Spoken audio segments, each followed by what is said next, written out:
Rudie, thanks so much for your time. The President says that he needs help to find a way to make it a bit easier for consumers like you and me to get by in these tough circumstances. Recommendations for him?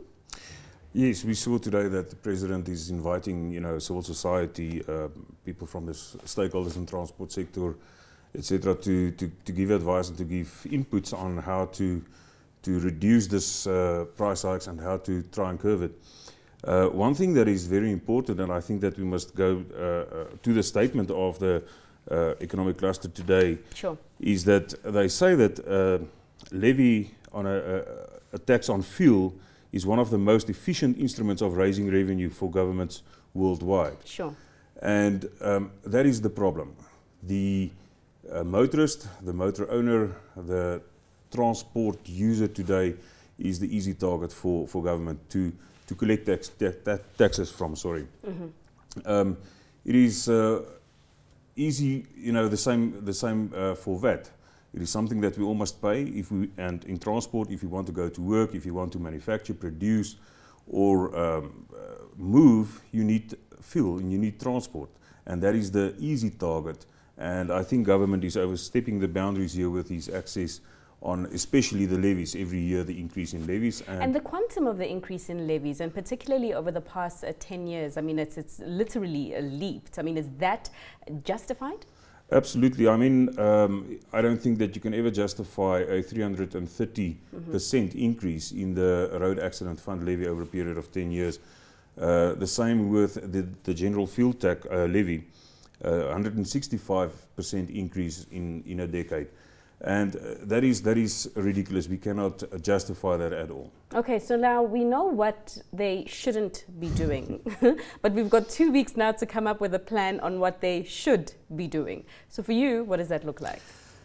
I think the first thing to understand and to be clear about is that things are not going to change overnight. Mm-hmm. As the statements say, and as we all know, there are things that's difficult to control, like the rand-dollar exchange rate, sure, the oil price, and so on. But government can, in an indirect way, control the rand exchange rate by looting out corruption, by sure, going after the corruptees and get back the money that was lost in the past, in the last decade. I mean, even the graph that we're actually looking at right now just shows us what we used to pay, what, a 961, that is how much it will cost to fill a 60-litre tank at the current 16 rand and 2 cents, the record price for petrol.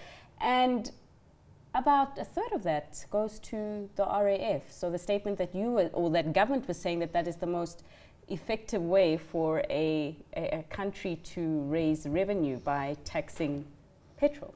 Yes, I think if you go back and you look at the collection rate of taxes the past 2-3 financial years, you will see that there was an under collection of billions of rands. Mm. And that hole must be filled somehow and from somewhere.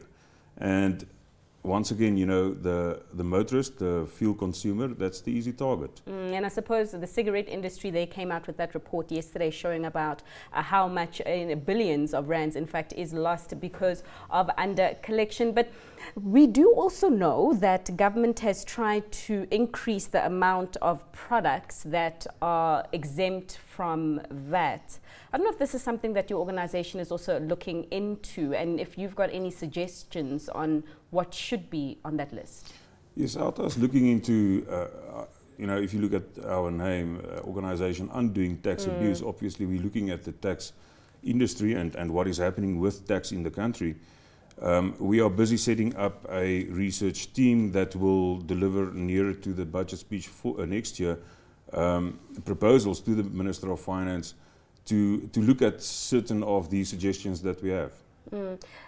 Julius Malema is not too pleased, the EFF leader, about what our current Public Enterprises Minister is doing in sweeping out corruption at state-owned entities by appointing new, more credible people to these boards willy-nilly, he says. As the Organization of Undoing Tax Abuse, are you inspired by the shake-up at some SOEs, and do you trust that we could see less taxes being abused as a result of new management? Let's start by saying there was none of the SOEs up until now that can show good governance. The boards, neglected their duties, I think.